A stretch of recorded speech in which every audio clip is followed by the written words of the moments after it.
Hyvät kuulijat, tervetuloa tämän iltaiseen luentosarjan suomalais-venäläiset kirjallisuussuhteet 1917-2017 iltaan. Ja tänä iltana meillä on yksi teema, eli Olavi Paavolainen ja Venäjä. Illan puhujat, professori Hannu Riikonen ja tohtori Ville Laamanen. Jokin aika sitten julkaisivat kirjan Moldoviltaan nyt Moskovaan kirjoituksia Neuvostoliitosta, ja se on siis Paavolaisen tekstiä, jossa on sitten tämän illan puhujien perusteelliset esipuheet. Ja kuulemme nyt heidän molempien kertovan omasta näkökulmastaan Olavi Paavolaisesta ja Venäjästä, ja ensimmäisenä Ville Laamanen, joka toimii Turun yliopistossa postdoc-tutkijana ja lehtorina, ja hän on erikoistunut erityisesti viime vuosisadan maailmansotien väliseen aikaan, ja hänen pari vuotta sitten valmistunut väitöskirjansa käsitteli nimenomaan Olavi Paavolaisen Venäjän matkoja ja Venäjän kontakteja. Ja hän puhuu tänä iltana otsikolla Olavi Paavolaisen matka Neuvostoliittoon. Ja etenemistapamme on ihan samanlainen kuin aina ennenkin. Kuuntelemme tämän ensimmäisen esitelmän, sitten esittelen seuraavan puhujan, kuuntelemme hänen esitelmänsä, ja sen jälkeen teillä on sitten tilaisuus teille kysymyksiä. Ville Laamanen, ole hyvä.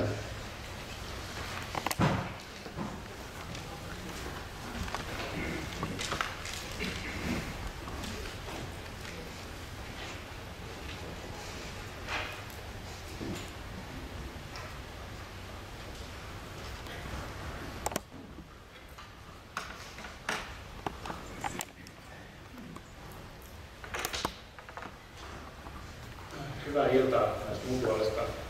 Kiitos paljon tästä ystävällisestä kutsusta ja esittelystä. Aiheeni on tosiaan kirjailija Olavi Paavolaisen matka Neuvostoliittoon. Ja itse asiassa aika on rajallinen määrä, ja Paavolaisen 4 Neuvostoliiton matkasta 1. Ja ensimmäinen oli mielestäni ylivoimaisesti kiinnostavin ja tärkein. Puhun oikeastaan lähemmin ainoastaan siitä. Hänen pitkästä Neuvostoliiton matkastaan kesällä 1939.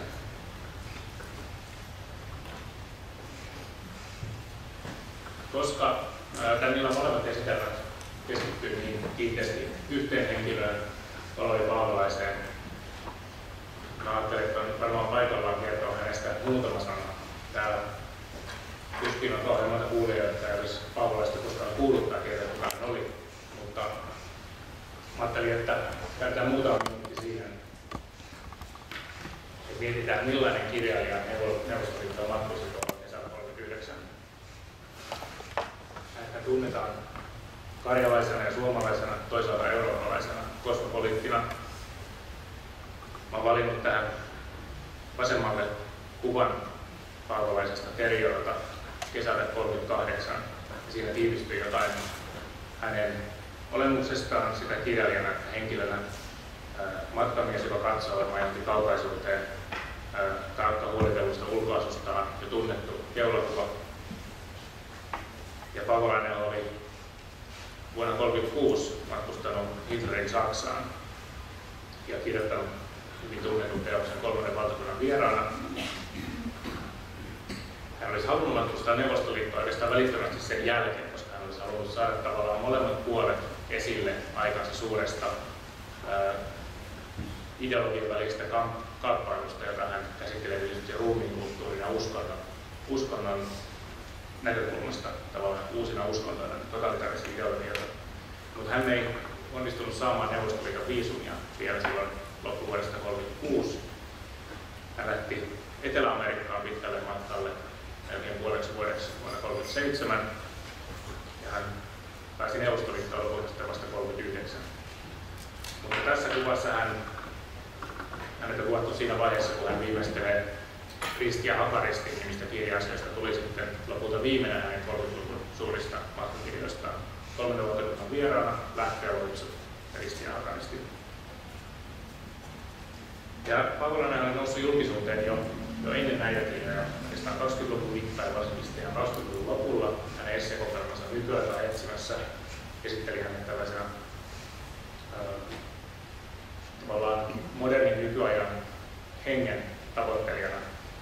Ja hän pitkälti säilyi samanlaisena kirjailijana myös 30-luvulla silloin, kun politiikka otti hallitsevan osan näyttämöllä Euroopassa juuri sitten Italian, Saksan ja Neuvostoliiton tapahtumien myötä.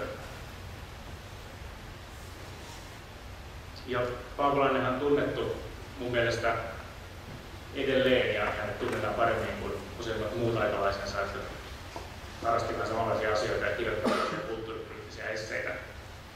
Siksi, että hän onnistui nousemaan keulakuvaksi muiden yläpuolelle.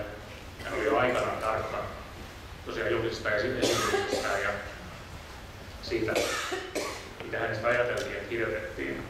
Ja että pienen kansakuntaan ei mahdu niin montaa tällaista keulakuvaa kerrallaan.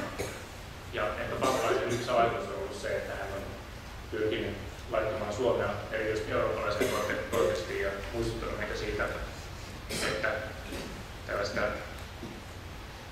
ikkunat auki Eurooppaan ajattelua on ollut jo silloin maailmansotilaisen aikana, että todellisuudessa se ei tietenkään ole ollut eikä yksin Paavolaisen vastuulla. Mutta mä olen tarkastellut siis nimenomaan tällaisen kirjailijan matkaa Neuvostoliittoon, erityisesti silloin kesällä 1939. Ja tämä sisältyy mun väitöskirja, joka tosiaan ilmestyi muutama vuosi sitten. Sen kansikuva on tuossa oikealla. Se nimi on Suuri levottomuus, Olli Paavolaisen kulttuurinen katse ja matka 1936-1939. Ja siinä mä kirjoitan laajasti hänen tästä Pako pimeyteen trilogiastaan ja näistä kaikista 30-luvun suurista ulkomaanmatkoista.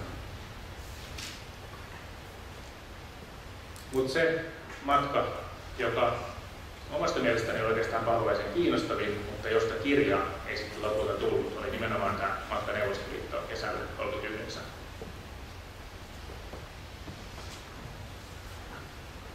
Tässä on aika havainnollinen kartta siitä matkareitistä, joka Helsingin Sanomat julkaisi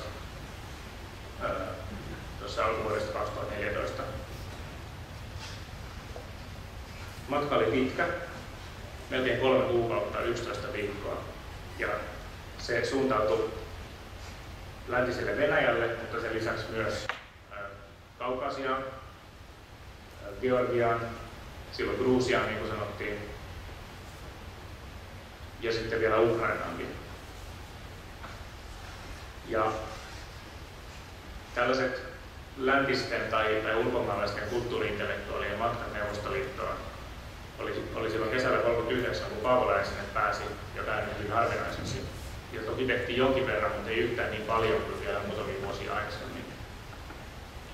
Ja kukaan suomalainen kirjailija ei ollut viettänyt yhtä pitkä aikaa Neuvostoliitossa, ellei ollut sitä. Eikö se asunut siellä tai suomalainen henkilö ylipäätään. Ja niin kutsuttujen Stalinin vainojen jälkeen, eli vuosina 37 ja 38 huipentuneiden poliittisten ja etnistenkin vainojen jälkeen, kun stalinistinen kulttuuripolitiikka sulkeutui, niin tällaisia yksilömatkoja ei ulkomaalaisille kirjailijoille järjestetty tosiaan juurikaan. Ja yksikään kirjailija ei saanut niin laajaa matkaa kuin Olli Paavolainen. Tämä on senkin takia huomattavaa, että Paavolainen ei ollut kommunisti, hän ei ollut mikään Neuvostoliitolle lojaali kirjailija, eikä hänestä oikeastaan tiedetty kauhean tarkkaan, että millaisen teoksen hän tekisi. Mutta se syy, miksi hänet tänne matkalle kutsuttiin, oli nimenomaan se, että hän kirjoittaisi tällaisen laajan Neuvostoliittoa esittelevän matkakirjan suomalaiselle yleisölle. Paavolainen ei alun perin edes saanut viisumia näin laajalle matkalle. Hän sai sen vain muistaakseni noin kuukaudeksi tai reiluksi kuukaudeksi, mutta sitä viisumin jatkettiin 2 kertaa matkan aikana. Ja se kertoo siitä, että hän tietyllä tavalla vastasi sitten isäntien odotuksiin. Jos ajatellaan, että matka alkoi toukokuussa Helsingistä Leningradin Moskovan kautta, sitten Volgaan alajuoksuun, sitten Kaukasiaan, sitten taas Moskovaan ja lopuksi vielä Ukrainaan. Niin aineistoa tällaisen kirjan tekemiseen olisi ollut hyvin paljon, mutta hän pääsi palaamaan Suomeen vasta syyskuussa, sitten kun toinen maailmansota Euroopassa oli alkanut. Ja niin kuin tiedetään, Suomen ja Neuvostoliiton talvisota alkoi marraskuun lopussa 1939, eli hän ei päässyt siihen kirjahankkeessaan kovin pitkälle. Ja sitten sodan jälkeen, vaikka tilausta varmasti Neuvostoliittokirjalle olisi ollut siinä uudessakin tilanteessa, niin Paavolainen ei enää ollut yhtä innoissaan hankkeesta kuin aikaisemmin. Se ei mitenkään olisi voinut sijoittua samaan jatkumoon kuin ne Saksaa ja Etelä-Amerikkaa koskevat kirjat 30-luvulla. Ja lopulta sitten eri vaiheen jälkeen kirjoja tekemättä, vaikka erilaisia tekstejä Paavolaiselta tuli ja niitä tosiaan koottu tähän valtavirtaan Moskovaan kokonaan. Mutta mä en tosiaan mene niihin teksteihin tässä omassa osuudessani kauhean läheisesti, koska niistä kuullaan kohta lisää ja sitten keskustelussa on mahdollisuus varmasti palata niihin vielä. Olen päättänyt ottaa yhden esimerkin kuitenkin kuvituksena sellaista tekstistä, joka julkaistiin vuosina 1945 ja 1946. Tuli muutama erillinen artikkeli tässä, niistä yksi Pietari Leningrad, joka perustuu Paavolaisen toisaalta omiin kokemuksiin Leningradissa ja sitten siihen, mitä hän on lukenut ja mitä hänelle myös lähetettiin sitten Neuvostoliitosta käsin. No, näitä matkoja oli tosiaan 3 muutakin, siis kokonaisuudessaan Paavolaisen matkoja Neuvostoliittoon. Ja nämä 3 muuta matkaa tapahtui noin 5 vuoden välein sitten toisen maailmansodan jälkeen. Keväällä 1951 Paavolainen palasi Neuvostoliittoon ensimmäisen kerran. Hän oli 20-henkisessä teatterivaltuuskunnassa ja silloin vietettiin 3 viikkoa Moskovassa, sitten Tbilisissä ja sitten vielä Leningradissa. Sitten 5 vuotta myöhemmin kesällä 1956 Paavolainen oli osana 7-henkistä kulttuurivaltuuskuntaa Neuvosto-Virossa ja sitten vielä syksyllä 1960 taas yli 20-henkisen kirjailijaseurueen kanssa lyhyesti Leningradissa ja myös Karjalan Kannaksella. Silloin nimittäin Edith Söderbranin, josta on myös puhuttu täällä luentosarjalla aikaisemmin, hänen vatsansa paljastettiin Raivolassa, joka on siis myös entisessä Kivennavan kunnassa, josta Paavolainen oli kotoisin. Me tiedetään, että tällä vuonna 1960 matkalla, joka oli siis vain 4 vuotta ennen Paavolaisen kuolemaa, niin hän pääsi vierailemaan sitten entisellä kotipaikallaan Kivennavan Vieralassa, jossa hän oli edellisen kerran käynyt sodan aikana, ja sitä hän ei joutunut jättämään sen ennen talvisotaa, jossa sitten poltettiin suomalaisten joukkojen toimesta heti sodan alussa, ennen kuin Puna-armeija eteni sinne. Mutta mä päätin olla puhumatta näistä 3 muusta matkasta vuosina 51, 56 ja 60 tarkemmin sen takia, että vaikka ne olivat sinänsä kiinnostavia, niin ne oli osa sitä tietysti paljon laajempaa Suomen ja Neuvostoliiton kulttuurivaihtoa, joka alkoi sodan jälkeen. Ei ollut myöskään yksilömatkoja ja ne ei ollut myöskään taustaltaan niin kovin erityisiä. Paavolainen ei myöskään itse kirjoittanut niistä käytännössä mitään. Meillä on käytettävissä muutamia postikortteja ja muuta tällaista. Mutta tämä vuoden 1939 matka oli ainoa, joka hän teki nimenomaan sillä ajatuksella, että Neuvostoliitossa syntyisi kirja. No, tässä näkyy se suurin piirtein, missä Paavolainen kävi, mutta mistä matkasta oli sitten kysymys.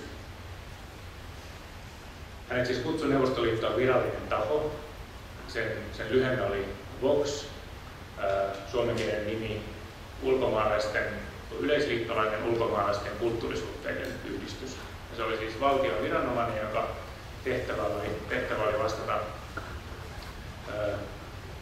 suhteista erityisesti ulkomaalaiseen kirjalliseen älymystöön. Ja sen toiminnan ala katsoi sekä propagandan,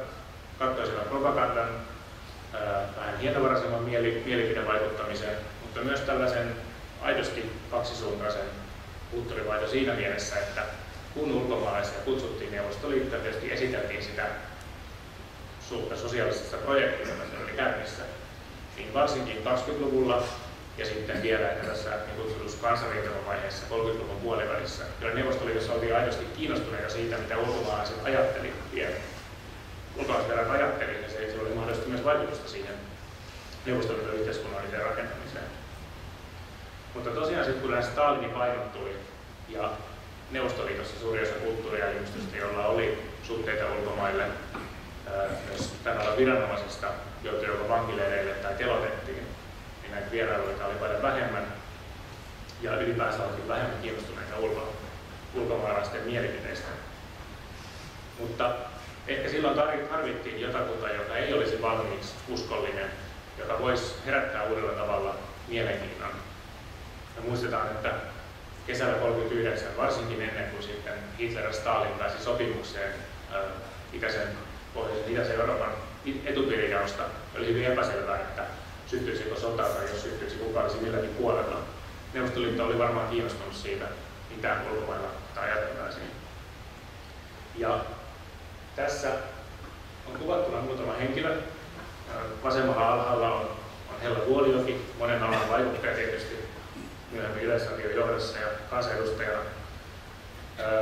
30-luvulla hänellä oli läheisiä suhteita Neuvostoliiton salaiseen poliisiin ja kulttuuriväkeen. Ja itse asiassa Neuvostoliiton salainen poliisi ja sitten tämä kulttuurivaikutusorganisaation henkilökunta oli aika lailla sulatettu yhteen Stalinin vainon jälkeen. Tämän Voxin eli kutsuman tahon varapuheenjohtajana oli latvian-juutalainen Grigori Heifetz. Ja Vuolijoki ja Heifetz oli yhteydessä Paavolaisen kutsumisesta. Paavolainen oli siis tosiaan kirjailija, joka oli käynyt Hitlerin Saksassa, kirjoittanut Hitlerin Saksasta vain vajaa 3 vuotta aikaisemmin, eikä ole aiemmin saanut viisumia. Mutta sitten keväällä 1939 Vuolijoki vakuutteli Heifetzille ja Voxille, että kyllä tämä Paavolainen kannattaisi ottaa. Ja kirjassa, jonka hän sitten laittoi Paavolaisen matkaan, tietenkin nämä viralliset asiat oli sovittu jo aiemmin ja viisumi hankittu, mutta Paavolainen sai taskuunsa kirjeen, jossa Vuolijoki luonnehti tätä suomalaista maansa parhaaksi esseistiksi. Hän kirjoitti, että Paavolaisen sulkakynä on kuuma ja sielunsa on hehkuva ja toivoi, että polttakoon Moskova hänen sydämensä. Näin kirjallisesti lahjakas Vuolijoki kirjoitti Heifetzille tavallaan suurin odotuksia varmasti siitä, että Paavolainen, vaikka hän olikin porvarillinen ja suurtilan omistajan poika, niin kuin silloin neuvostopuolella sitten häntä luonnehdittiin, niin ajateltiin, että hän voisi kirjoittaa objektiivisen kirjan Neuvostoliitosta. Ja Vuolijoki oli sitä mieltä, että hänen Paavolaisen Saksa-kirja oli ollut kriittinen. Tämän vierailun toteutumisen kannalta oli merkittävässä osassa myös Aleksandra Jartseva, oikeutetaan Rykkina. Hän oli sitten taas Moskovan Helsingin lähetystössä töissä. Hänen puolisonsa Boris Jartsev on vielä tunnetumpi henkilö. Jartsevit oli todelliselta rooliltaan turvallisuuspoliisin ulkomaantiedustelussa. Ja he oli myös arvioinut Paavolaisen sopivaksi henkilöksi.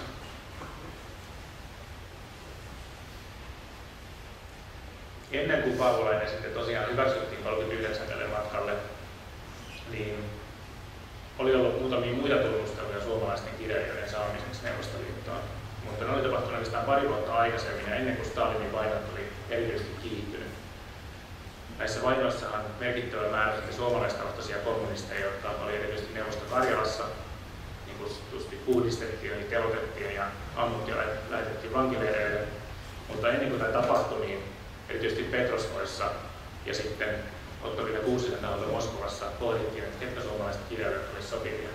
Silloin ei vielä hankittu Paavolaista, puhuttiin Elvi Sinervosta, Pentti Haanpäästä, myös nuoresta esseisti Tatu Paaskivesta.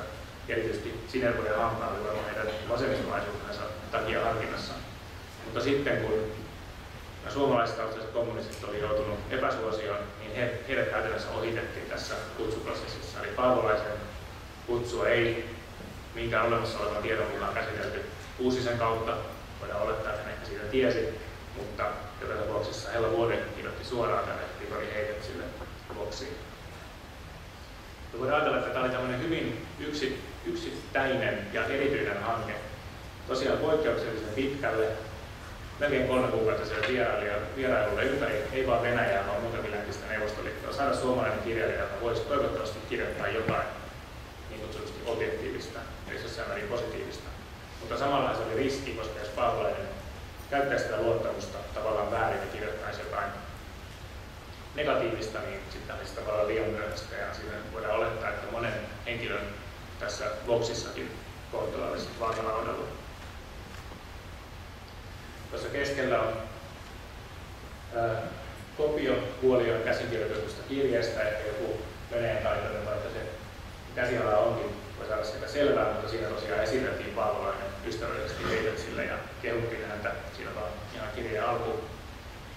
Mulle henkilökohtaisesti tutkijana tämä matkan jäljittäminen on ollut sillä tavalla erityisen kiehtovaa, että kun tosiaan Paavolainen kirjoitti vain aika valikoidusti matkaltaan ja sitten silloin kun tästä matkasta laajemmin kirjoitin väitöskirjaa, niin silloin ei edes näitä kaikkia tekstejä ollut vielä löytynyt. Paavolaisen poika Pekka Paavolainen löysi ne vasta sitten myöhemmin, niin että voitiin ne olemassa olevat tekstit koota tähän Volgavirtaan Moskovaan kirjaan. Niin joudui tavallaan palaperinomaisesti sekä Paavolaisen kirjoituksia että sitten tämän neuvoston viranomaisen aineistoja käyttämään. Ja onnistui sitten saamaan ystävällisten välikäsien kautta Moskovasta tämän Voxin arkistoista Voxin dokumentteja, keskustelumuistioita Paavolaisen ja neuvostoviranomaisen kohtaamisesta, kaikkea tällaista ja muun muassa tämän Vuolijoen kirjeen. Ja ei ollut itse asiassa lainkaan tiedossa, että Hella Vuolijoen oli niin keskeisessä roolissa Paavolaisen suosittelijana ennen sitten kun nämä aineistot löytyy.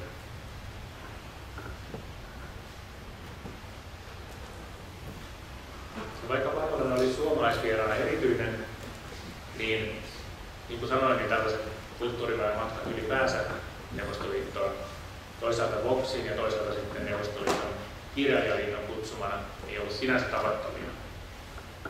Mutta niiden kulta-aika oli oikeastaan ohi, erityisesti 30-luvun puolivälissä juuri tämän kansanrintamakauden, jolloin Neuvostoliitto muutti suhtautumista esimerkiksi sosiaalidemokraatteihin ja tavallaan oli yhteinen rintama fasismia vastaan, niin kuin silloin ajateltiin.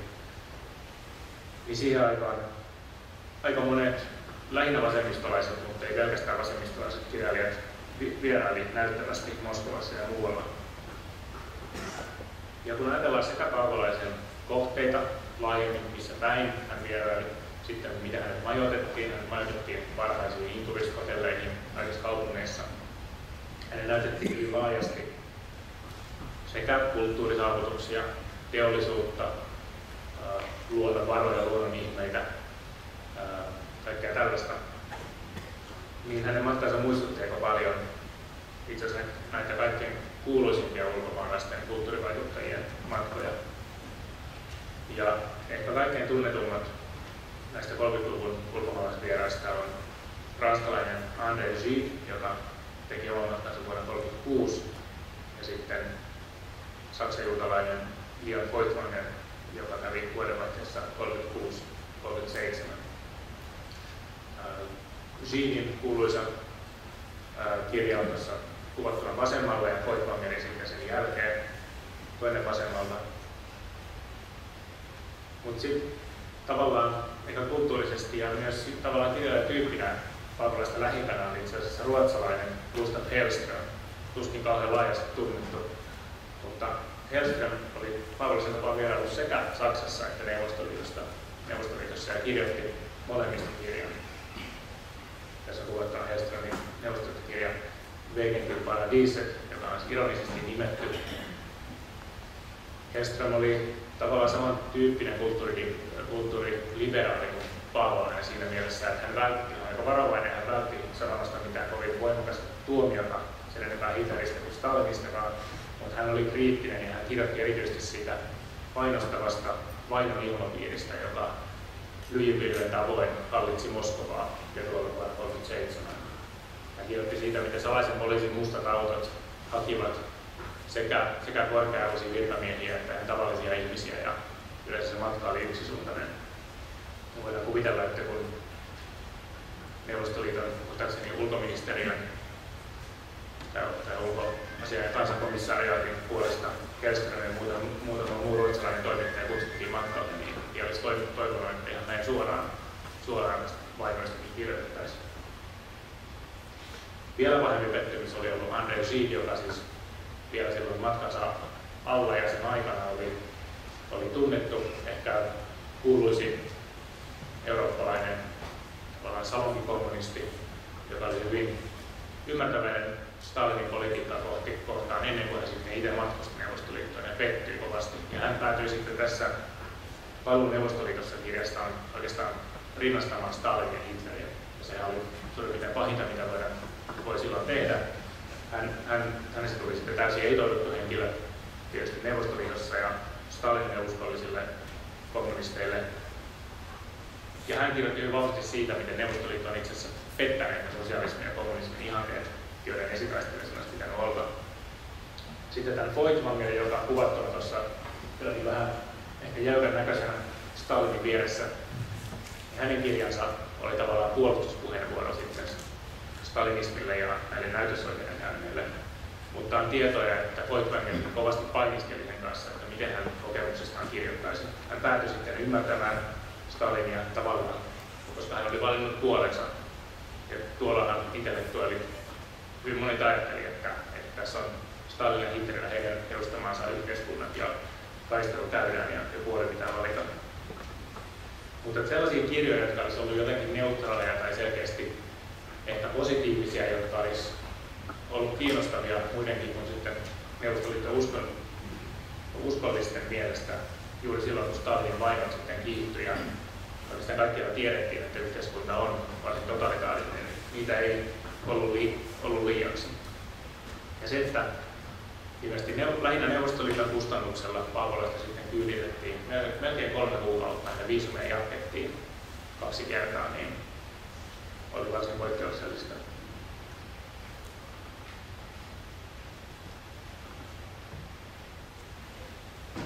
Jotain tiivistyksiä siitä, mitä Paavolainen näki ja koki. Voidaan kuvitella, että sitä oli vaikka kuinka paljon. Hänen tosiaan esiteltiin neuvostoyhteiskunnan saavutuksia tieteen, tekniikan, kulttuurin saralla, kasvatuksen. Hän näki lukuisia teollisuuslaitoksia, jättiläispatoja, kolhooseja, toisaalta museoita, kulttuuripalatseja, tanssia, elokuvia. Paavolainen oli suuri tanssin ystävä ja hän näki muistaakseni 2 tanssiteatteriesitystä. Molemmat muistaakseni yhteensä 3 tai 4 kertaa. Hänelle näytettiin ne 304 eri kaupungissa ja hän kävi ne katsomassa varmasti nauttien, mutta tavallaan voidaan ajatella, että tässä ei sitten isäntäväkikään luottanut pelkkään laatuun, vaan myös määrään. Niissä teksteissä, josta kuullaan seuraavassa puheenvuorossa lisää, niin Paavolainen kertoo viehtyneensä hyvin monenlaista puolista, sekä urbaanista elämästä suurkaupungeissa, että sitten Volgan jokimatkan valkeista öistä, kauniista eksoottisesta Georgiasta tai venäläistä ja Gruusiasta, ja sitten tosiaan lopussa vielä Ukrainastakin. Tässä on 3 kuvaa, jotka tavallaan jokainen kuvaa jotain elementtiä Paavolaisen matkasta. Hän vietti lopulta yli puolen ajasta Moskovassa. Ensin pari viikkoa 10 Leningradin päivän jälkeen ja sitten vielä melkein kuukauden verran myöhemmin. Ja tässä vasemmassa kuvassa, joka valitsin itse asiassa oman tutkimukseni kansikuvaksi, niin on venäläisen taidemaalari Juri Pimenovin elivärityö Uusi Moskova vuodelta 1937. Se on mun mielestä kiehtova erityisesti siksi, että siinä auttoi esittää hyvin moderni näkymä. Mulla on myöhemmin vielä se kuva suurempana. Siinä on tuo autoileva nainen, suurkaupunki, joka voisi olla vaikka Berliinistä tai Pariisista tai New Yorkista. Mutta samalla tietysti totalitaarisen vallan keskus, joka jatkuvasti kiristää otettaan, erityisesti muun muassa kulttuuriväestön. Sitten tuossa on keskellä postimerkki, joka myöhemmin julkaistiin Volga-Moskova kanavan kunniaksi. Sehän oli suuri, hyvin pitkälti sitten vankikäytännössä orjatyövoimalla rakennettu massiivinen projekti, joka yhdisti pääkaupungin Venäjän valtasuoneen. Tietysti paitsi käytännössä, niin myös symbolisesti hyvin merkittävä hanke. Paavolainen oli jokiristeilyllä täällä Volga-Moskovan kanavalla. Ja oikealla sitten Mosfilm elokuva yhtiön rakennus Tbilisissä, Gruusiassa. Ja siinähän on siis käytetty kaukasialaista arkkitehtuurityyliä ja se vastasi tavallaan sitä stalinistisen kulttuuripolitiikan ajatusta, että sosialismi on muodoltaan, voi ottaa kansallisia muotoja, mutta sen sisältö on ehdottomasti kansainvälinen. Ja Paavolainen, kun hän ei oikeastaan julkaistu sitten ennen sotaa mitään kunnollista kirjallista vatkastaan, paitsi, tai hän ei julkaistu niitä, mutta hän on säilynyt yhden sitten syksyllä 1939 pian Suomen tulonsa jälkeen pitämässä esitelmän muistiinpanot. Niin siinä näkyy, että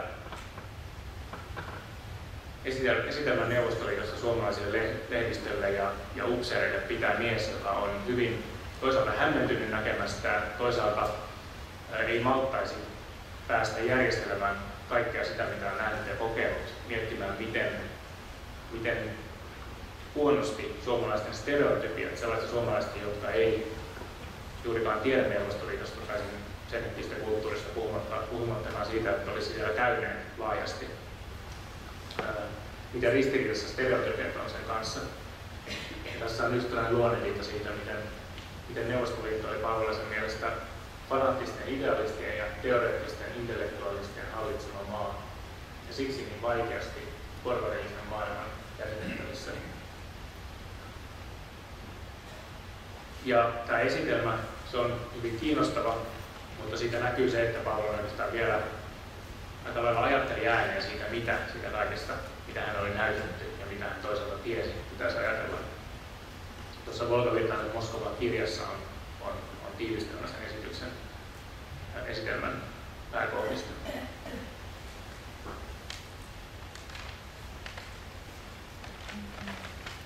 Tässä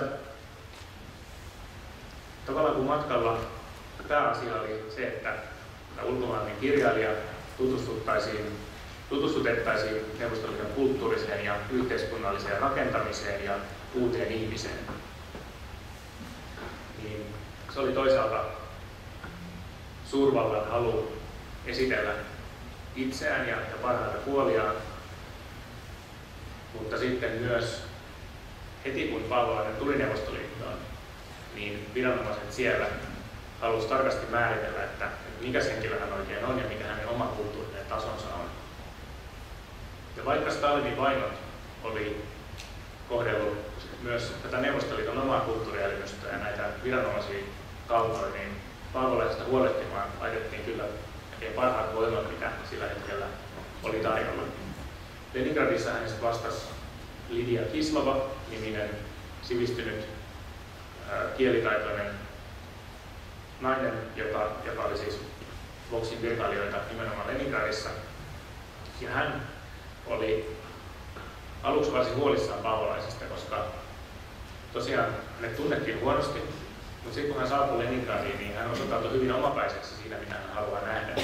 Paavolainen osasi jonkin verran venäjää sillä tavalla, että hän pystyi tulemaan toimeen kaupungilla, pystyi lukemaan jonkun verran tekstejä museoissa, ja hän olisi halunnut, että hänen oppaansa olisi jättänyt hänet välillä yksin ja päästänyt kiertämään museoita. Ja on ehkä jopa vähän hämmästyttävää, että ilmeisesti Paavolaisen näistä viranomaisasiakirjoista käy ilmi, että Paavolaisen annettiin jonkin verran tehdä sitä. Häntä varmaan kyllä varjostettiin, mutta hänet päästettiin sinänsä yksin liikkeelle.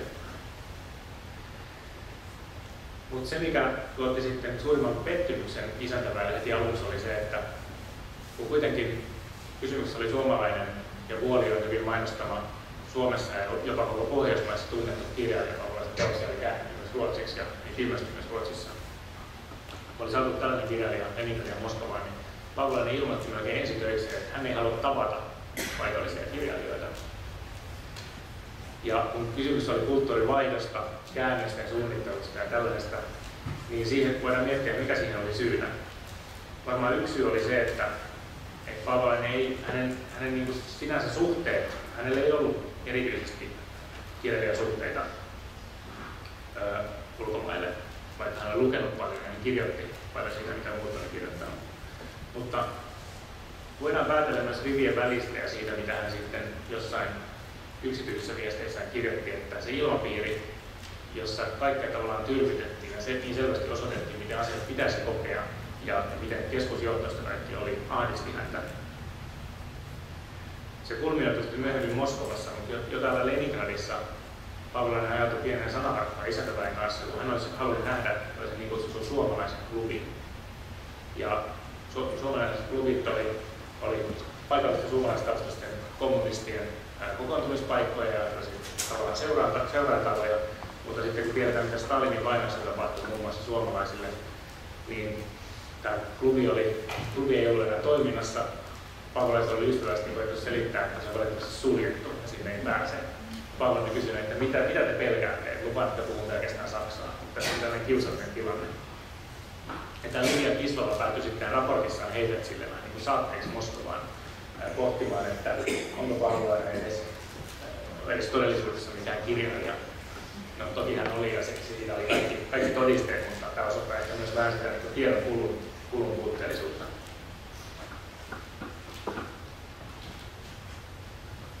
No, tässä on tosiaan kuva tästä Volga-virtauden Moskovan kirjan kannesta, josta en nyt sano sen enempää. Mutta siinä on nyt sitten yksin kansiin koottu ne tekstit, mitä Pavolainen kirjoitti. Ei kaikki ole viimeisteltynä, mutta kuitenkin, jotka antaa hyvän kuvan siitä, mitä hän näki ja koki niin kuin kulttuurisesti ja maantieteellisesti. Mutta poliittinen analyysi loistaa niissä aika lailla poissaolollaan. Juuri tietysti sen takia, että kun Pavolainen sitten ryhtyi näitä tekstejä todenteolla kirjoittamaan vasta sodan jälkeen, niin sellainen kriittinen analyysi ei ole enää ollut mahdollista julkaista samalla tavalla kuin 1939.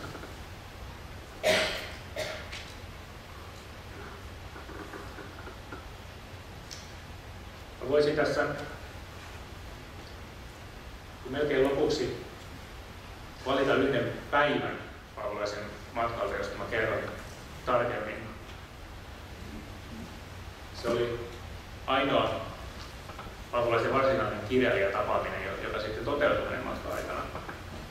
Täällä on varmaan moni ollut paikalla viime viikolla ja huomasin, että siellä puhuttiin muun muassa näistä Boris Piljakista ja Vera Imperistä, jotka oli Pavolaiselle tuttuja, koska oli molemmat vierailleet Suomessa vuonna 1934. No, kun Pavolainen sitten matkusti Neuvostoliittoon, niin Boris Piljak ei ole enää tavattavissa, koska hänet oli tuomittu kuolemaan vakoilijana ja petturina. Hänet oli ammuttu vuonna 1938. Vera Imper oli kuitenkin tavattavissa. Ja Imperin ja Pavolainen tapaaminen sitten järjestettiin 19. heinäkuuta. Se tapahtui Peredelkinon kirjailijayhteisössä, joka on niin huvila-alue, missä järjestelmän suosiota nauttineet kirjailijat asuivat. Silloin oli hyvin monia merkittäviä kirjailijoita, joista sitten monet vainot vei. Imper selvisi vainoista, vaikka häntäkin painostettiin. Hän joutui toimimaan muun muassa ilmiantajana. Tässä on vain pieni yksi sivu Grigori Heifetzin merkittävästä, tai siis hyvin seikkaperäisestä muistiosta, joka koskee tätä tapaamista ja erityisesti sitä, mitä Heifetz ja Pavolainen sitten keskustelivat tapaamisen jälkeen.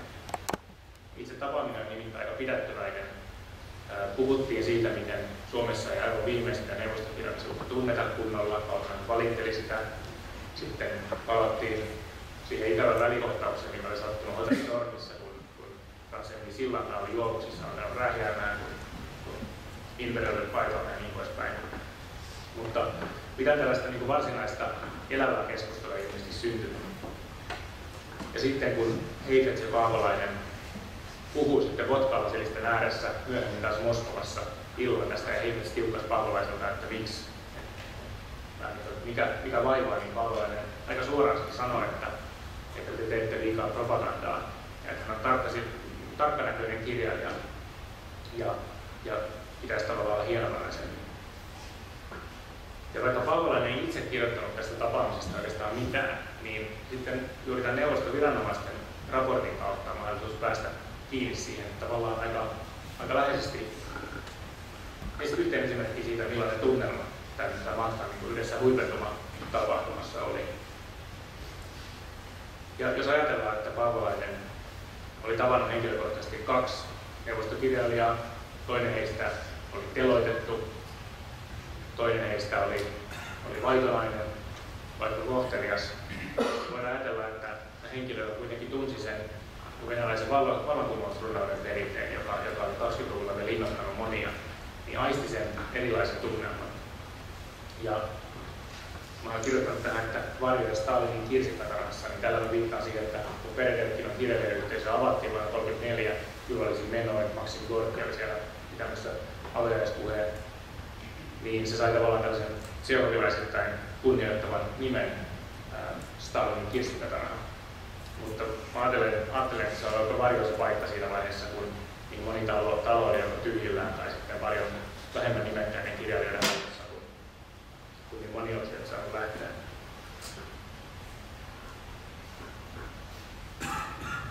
Ja tavallaan Pavlo joutui kohtaamaan sen, että kommunismi ei siellä Moskovassa sen aatteen senettissä ytimessä ollut samanlainen uutta luova kansainvälinen edistyksellinen voima, jota niin monet oli siitä toivonut.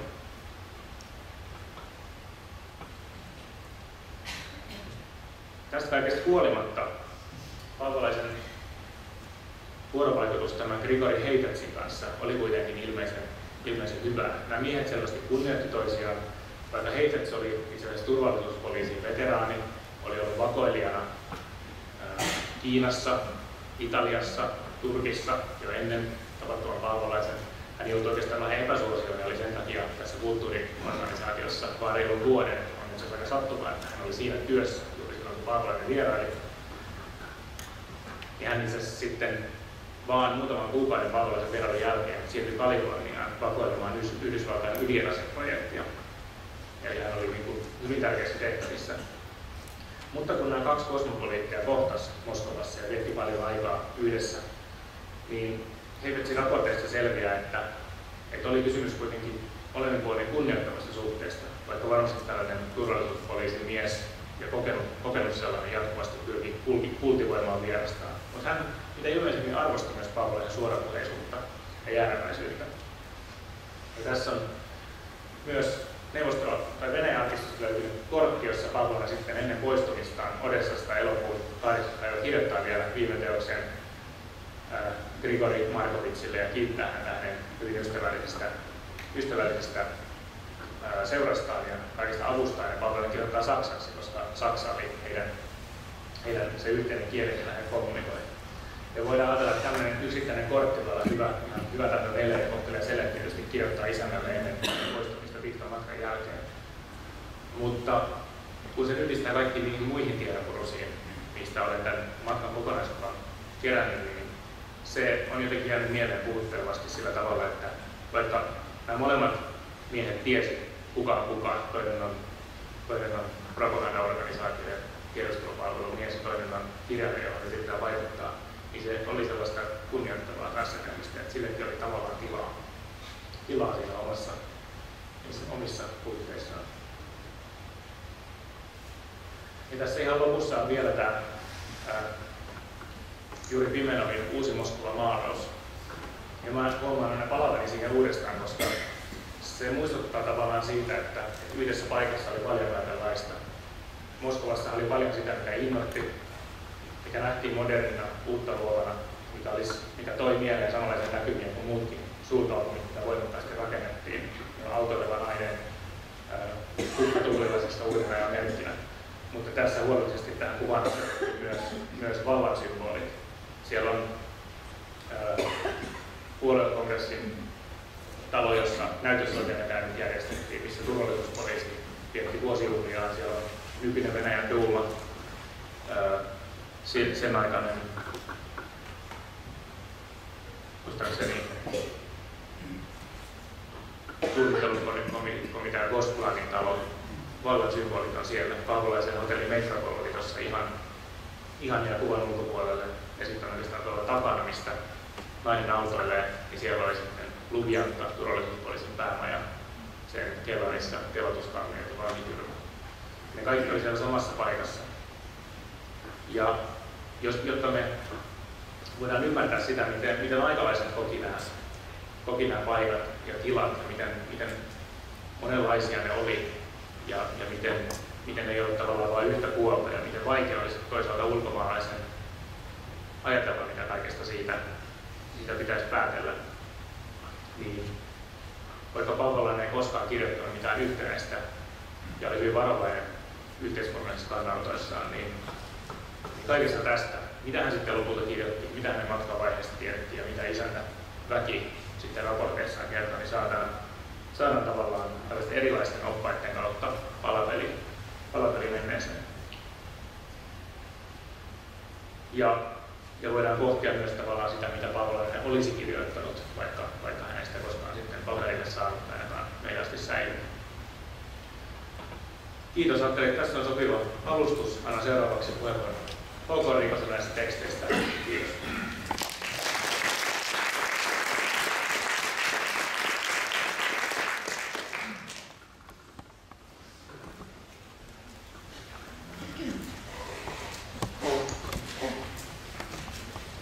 Kiitoksia Ville Laamanen ja Hannu Riikonen jatkaa. Kertoo lyhyesti siitä, mitä kaikki Hannu Riikonen on kertonut täysin mahdotonta. Yritän kuitenkin. Hannu Riikonen on yleisen kirjallisuustieteen Helsingin yliopiston emeritusprofessori, joka liikkuma-ala on todella laaja. Hän on antiikin kirjallisuuden spesialisti, kirjoittanut James Joyceista, Pentti Saarikoskesta, satirikirjallisuudesta, Aleksis Kiven runoudesta, toimittanut laajan suomennoskirjallisuuden kaksiosaisen historian ja kirjoittanut myöskin Olavi Paavolaisesta erillisen miteen, joka käsittelee Paavolaisen elämää ja tuotantoa, lukuun vasta Aamuyöstä, joka ilmestyikin tässä ihan pari vuotta sitten. Mutta tämän iltaisessa esityksessään Hannu Riikonen tulee puhumaan sitten nimenomaan Paavolaisen Venäjän kirjoituksesta.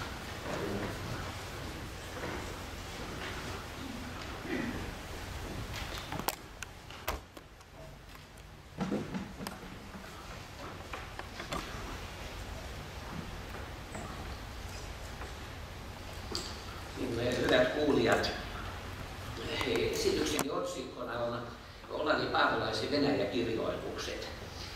On kuitenkin huomattava, että Paavolaisen tekstit olivat syntyneet Neuvostoliiton aikana ja ne myös käsittelivät Venäjän ohella sellaisiakin alueita, jotka nykyään ovat itsenäisiä valtioita. Suurin osa tässä esityksessä esille tulevista teksteistä käsittelee kuitenkin nykyisen Venäjän valtion alueita. Tässä esityksessä on myöskin muutamia seikkoja, jotka tulivat esille jo Ville Laamasen esityksessä, mutta kertaus ei haitanne. Olavi Paavolaisella on sangen kiinnostava asema niiden kirjoittajien joukossa, jotka 1900-luvun edellisellä puoliskolla kirjoittivat Neuvostoliitosta. Itse asiassa suhteellisen harva suomalainen kirjoitti maasta tuona aikana yhtä monipuolisesti kuin juuri hän, eikä ainakaan kukaan yhtä värikkäästi ja tyylillisesti vaikuttavasti. Paavolaisen Venäjää ja Neuvostoliittoa koskevien kirjoitusten taustana on useampiakin seikkoja. Hän oli ensinnäkin lähtöisin Karjalan Kannakselta Kivernavalta ja joutui lapsena tekemisiin eri kielten kanssa. Niitä olivat etenkin suomi, ruotsi, saksa ja venäjä. Viimeksi mainittua kieltä hän oli oppinut jonkin verran lapsena venäjänkielisiltä lapsenhoitajilta. Mistään syvemmästä venäjän kielen taidosta tuskin on ollut kuitenkaan kysymys, mutta siitä oli joka tapauksessa hyötyä Paavolaisen Neuvostoliiton matkalla ja hänen kirjoittaessaan esimerkiksi venäläisistä vallankumousrunoilijoista. Mainitulla Neuvostoliiton matkalla keskeinen kommunikaatiokieli Paavolaisella oli saksa, niin kuin jo tuossa edellä kuulimme. Toinen taustatekijä on se, että lapsuudessaan Olavi Paavolainen kävi muutaman kerran Pietarissa hänen henkikirjoittaja-isänsä hoitaessa siellä virkansa liittyviä asioita. Muistot lapsuuden aikaisesta Pietarista tulivat myöhemmin esille Paavolaisen kirjoituksessa Pietarin Leningrad. Kolmas tekijä on se, että Neuvostoliitto oli Paavolaiselle tärkeä maa kulttuurin ja taiteen kannalta. Kiinnostuksessaan kaikkeen uuteen ja ajassa ilmenevään Paavolainen luonnollisesti pani merkille Venäjän vallankumousta seuranneen innokkaan kokeilevuuden ajan. Toisaalta venäläinen baletti oli Paavolaiselle ensiarvoisen tärkeä hänen tanssitaiteeseen kohdistamansa kiinnostuksen takia.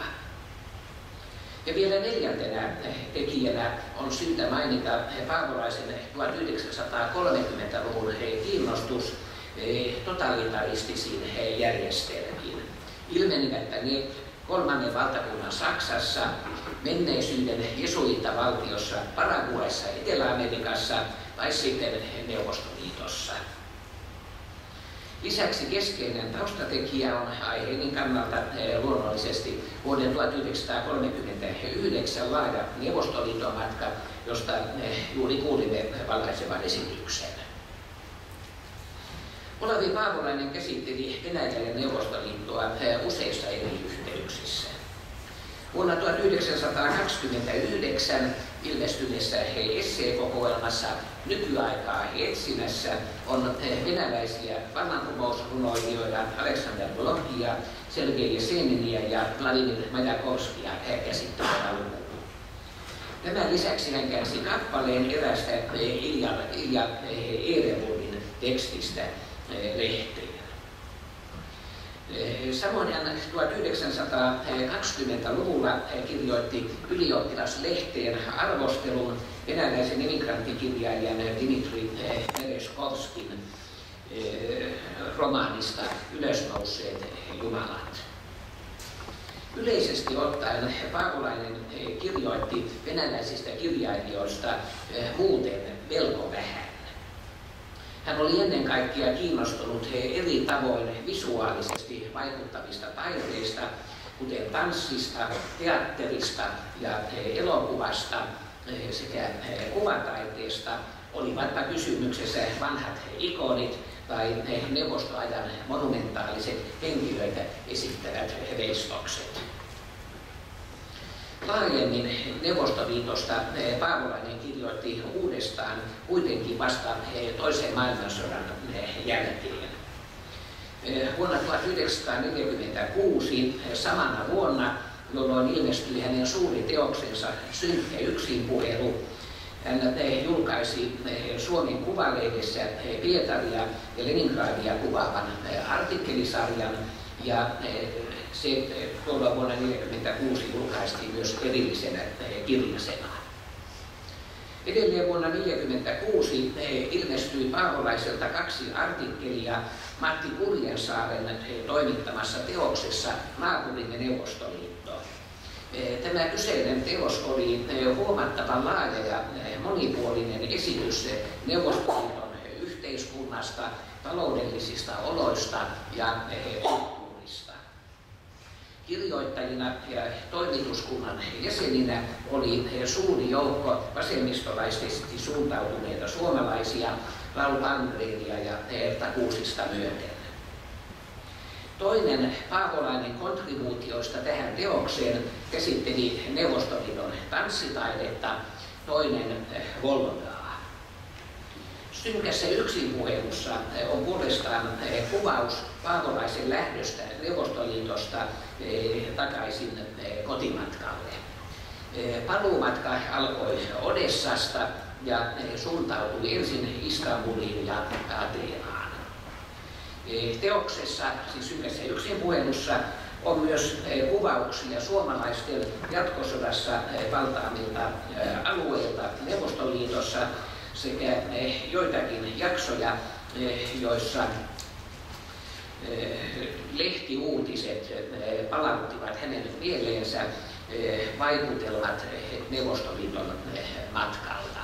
Siis Synkässä yksinpuhelussakin on myös tuohon vuoden 1939 matkaan liittyvää aineistoa jonkun verran, siis lähinnä muistojen muodossa.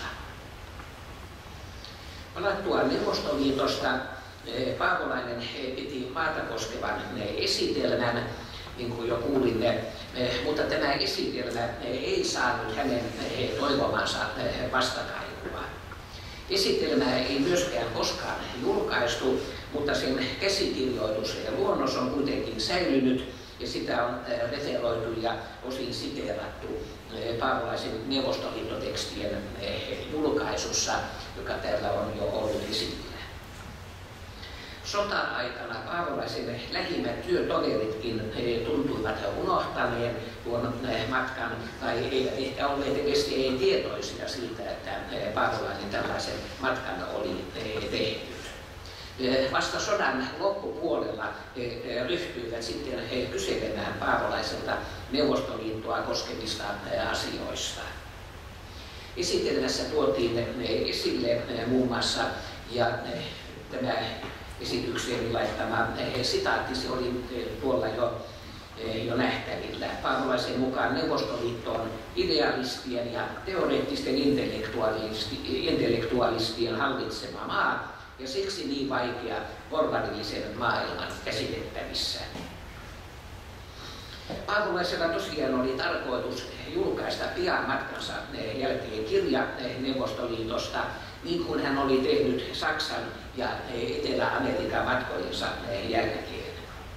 Myös Neuvostoliiton suurlähetystöstä ehdittiin tiedustella kirjasta ennen talvisodan syttymistä. Paavolainen olikin aloittanut kirjan kirjoittamisen, mutta sota esti häntä paneutumasta laajemmin työhön. Hän palasi tähän hankkeeseen sodan jälkeen, mutta jo mainittujen 3 artikkelin Pietari Leningrad, Volga ja tanssitaide ohella muuta tekstiä ei tullut julkisuuteen. Paavolainen oli kuitenkin kirjoittanut joitakin jaksoja lisää ja myöskin luonnostellut eräitä muita.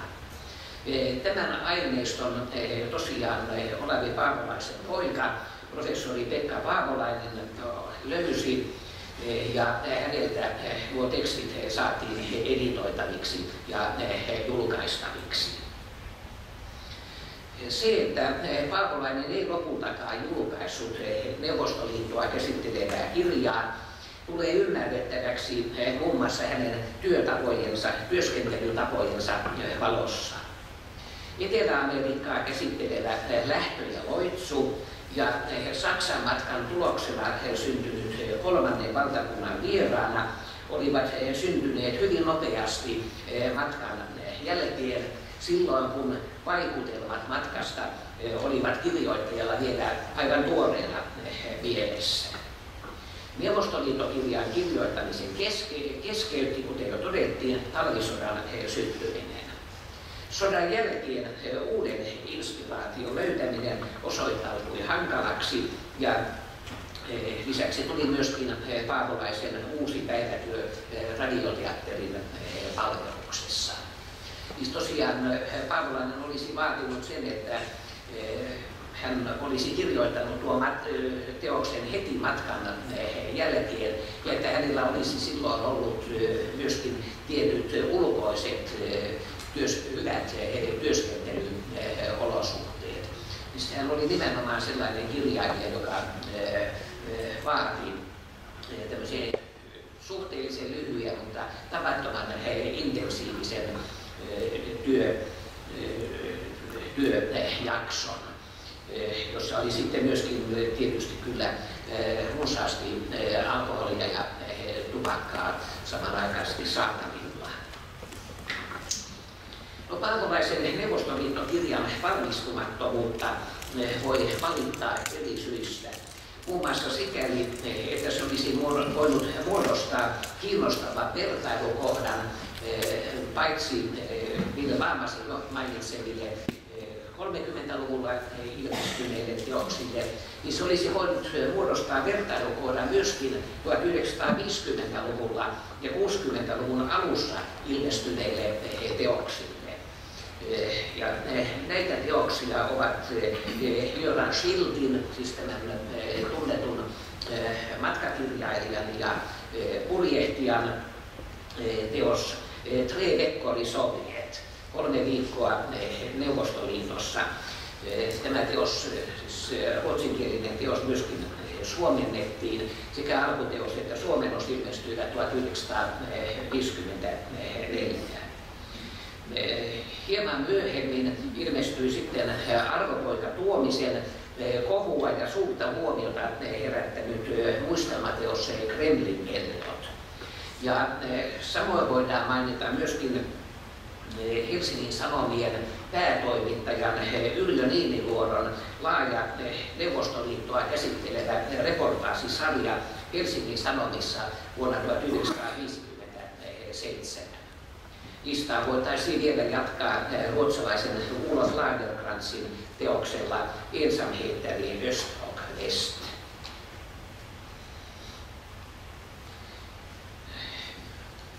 Mitä asioita Paavolainen sitten kirjoituksissaan on nostanut esille Venäjästä ja Neuvostoliitosta?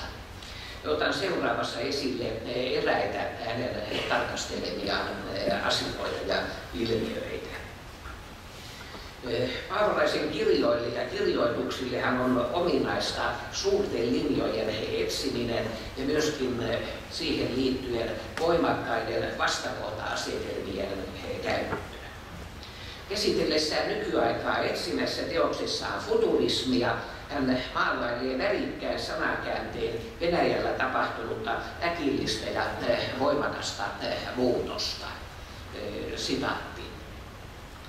Futurismi saapui sopivaan aikaan, eikä se ole ainoassakaan maassa pahemmin ja yltiöväisemmin laivonnut. Runoilijat, joiden isät eivät osanneet edes tavata ja joiden langot pieksivät musiikkahousujensa vöillä vaivojaan, virittivät kymmeniä kirjoituskoneille ja kylpyvesijohdoille. Ja maalarit, joiden äidit vetivät auraa pelloilla ja joiden veljet ohjasivat troikkia, ihannoivat maalauksissaan lokomobiileja ja loistoekspressejä. Arbuusikauppiaiden jälkeläiset huusivat siittäjälteen perimällään ammattikielellä. Räjäyttäkää ilmaa retevitaasi. Näin siis Paavolainen. Paavolainen ei tuossa futurismia, taikka siis näitä uusia runoilijoita käsittelevässä artikkelissaan rajoitu esittelemään vain näitä runoilijoita. Hän nimittäin antaa myöskin varsin värikkään kuvan 1920-luvun kiihkeästä kulttuuritoiminnasta pamfletteinen ja torikokouksineen. Hän ei unohda edes piirtokirjoituksia julkisissa käytännöissä. Kaikki tämä osoitti sitä suurta innostusta, mikä vallankumouksen jälkeisen Venäjän kulttuurielämälle oli tyypillistä. On sinänsä valitettavaa, että Paavolainen ei jatkanut uusien venäläisten runoilijoiden esittelyä myöhemmin. Sitä paitsi suuria venäläisiä klassikoita hän näyttää kirjoituksissaan mainitsevan pikemminkin vain jonkinlaisesta velvollisuuden tunnosta kuin omakohtaisesta kiinnostuksesta. Venäläisiä vallankumousrunoilijoita käsittelevän esseen ohella Paavolaisen laajin yhtenäinen Venäjää ja Neuvostoliittoa käsittelevä teksti on erillisenä kirjasena julkaistu Pietari Leningrad. Erinäisiä vuosia sitten suomalaisen kirjallisuuden seura julkaisi erityistä kirjailijan kaupunki antologiasarjaa, jossa oli omat niteensä esimerkiksi Berliinillä, Lontoolla, Pariisilla ja Tartolla. Nämä niteet sisälsivät kirjailijoiden ja matkailijoiden kuvauksia asianomaisista kaupungeista. Muistaakseni tässä sarjassa ei kuitenkaan kaikkein ilmeisimmästä kaupungista Pietarista vastaavaa antologiaa ilmestynyt. Suomalaisiakin kuvauksia olisi tällaiseen antologiaan löytynyt kyllä yllättävän runsaasti, osin myöskin nykyään unohdetulta kirjailijoilta. Paavolaisen esitys olisi ilman muuta kuulunut mukaan, jos sellainen antologia olisi julkaistu. Edellä mainitsemani Paavolaisen mieltymys vastakohta-asetelmien käyttöön tulee selvästi esille myös hänen kuvatessaan toisaalta keisariajan Pietaria, toisaalta vallankumouksen jälkeistä Leningradia. Pietari oli jo hänen lapsuuden aikaisten vaikutelmiensa mukaan kaupunki, jossa oli hienoja ravintoloita, mutta myös vakoilia, jossa oli vaarassa koko ajan sairastua. Paavolainen ilmaisi tämän asian seuraavasti sitaatti. Muistan yöt Hotel Dagmarissa, jolloin isäni, suomalainen virkamies, aina huolellisesti varmistautui siitä, ettei epäilyttäviä varjostajia liikkunut hotellikäytävissä tai kuunnellut oven takana. Ja muistan, miten meitä lapsia aina ehtimiseen hyssyteltiin puhumaan vain puoliääneen. Ja syötiin niitä päivällistä Valkinin hienon ravintolan avoparvekkeella, Nerskin varrella tai jossakin värikkäässä restoraanissa. Aina varoitettiin kolerasta, joka vuoden ajasta huolimatta lepäsi kuin painajainen kaupungin yllä. Paavolainen luo kirjoituksessaan katsauksen Pietarin historiaan ja korostaa sitä nimenomaan eurooppalaisena kaupunkina. Pietari oli myös ylhäisön ja loiston kaupunki, jossa monenlaiset synnit kukoistivat. Kaupungin synnit olivat Paavolaisen käyttämän raamatullisen fraasin mukaan veriruskeat. Hän kirjoittaa seuraavasti uusi sitaatti. Paheet ja ylellisyys olivat Pietarissa saavuttaneet täysin itämaiset mittasuhteet. Hovipiirit ja kaartinupseeristo johtivat tätä veriruskeiden syntien kavalkaania, eikä suurporvaristo jäänyt heistä paljoakaan jälkeen. Keisarillinen baletti oli oikeastaan vain suuriruhtinaiden ja kaartinupseerien rakastajattarien korkeakoulu. Ja Pietarissa oli enemmän porttoja kuin missään muussa Euroopan kaupungissa. Nevan metropoli huohui häväistysjuttuja, champagnea ja elegantteja itsemurhia. No, tämä Paavolaisen sinänsä värikäs kuvaus kyllä jotenkin vaikuttaa yliampuvalta, vaikka ei tuota keisariajan Pietarin synnillisyyttä epäilisi. Siis tällaiselle hyvin värikkäälle ja maalailevalle tyylille siinä on ominaista myöskin se, että kun tyylivaarat ovat kyllä hyvin lähellä, siinä helposti sitten sortuu kyllä liikasanoihin tai ylisanoihin. No, Pietarin kuvaukseen verrattuna vastaava Leningradin kuvaus tuntuu huomattavasti neutraalimmalta ja asiallisemmalta. Kaupunki näyttäytyy modernina teollisuuskaupunkina, mutta tätä enemmän Paavolainen kuitenkin korostaa Leningradia nimenomaan kulttuurikaupunkina. Kulttuurikaupunkina, jonne on rakennettu kulttuuritaloja ja kulttuuri- ja virkistyspuistoja. Se on hänelle kulttuurikaupunki myös siinä mielessä, että siellä on huolehdittu arvokkaimman vanhan säilyttämisestä, minkä lisäksi siellä on paljon museoita.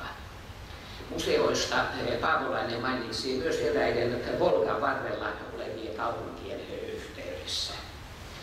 Leningradin museoista hän on pannut merkille sen, että niissä on tavallista enemmän tekniikan ja talouden esittelyä.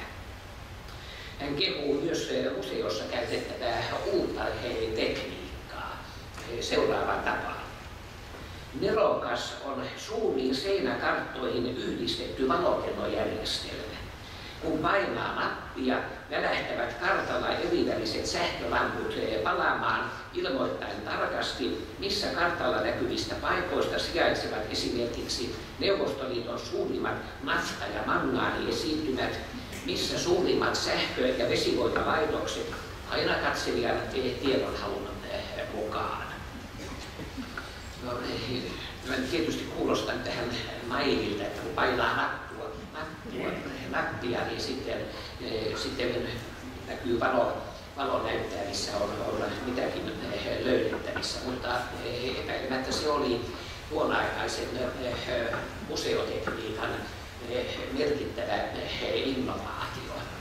Ja kaikkeen tällaisen Paavolainen pitää mielellään kiinnittää huomiota. Mutta kyllähän siis samalla myöskin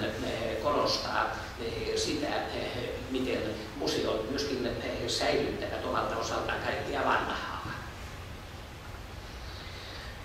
Olavi Paavolainen oli toisaalta esteetti, joka ihaili ranskalaista symbolistista ja parnassolaista runoutta, mutta toisaalta hän kyllä säilytti myöskin kiinnostuksensa nuoruutensa aikaisia futuristisia ihanteita ja koneromantiikkaa kohtaan.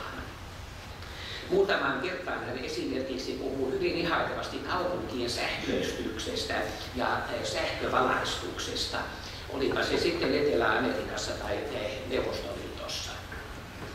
Kiinnostavia ovat tässä suhteessa myös eräät synkän yksinpuhelun Itä-Karjalaan sijoittuvat jaksot. Paavolainen näkee Pietarin suuren rakennuttaman Dvorzan kylän, joka erämaassa edustaa eräänlaista ajatonta pysähtyneisyyttä.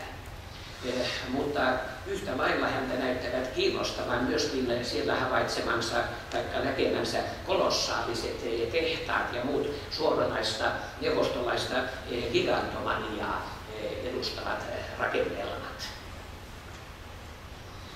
Pietarin, Leningradin ja Volgan varrella olevien kaupunkien ohella Paavolainen luonnehtii tuossa mainitussa synkässä yksinpuhelussa Petroskoita, joka hänen siellä käydessään oli suomalaisten hallussa ja saanut nimen Äänislippa.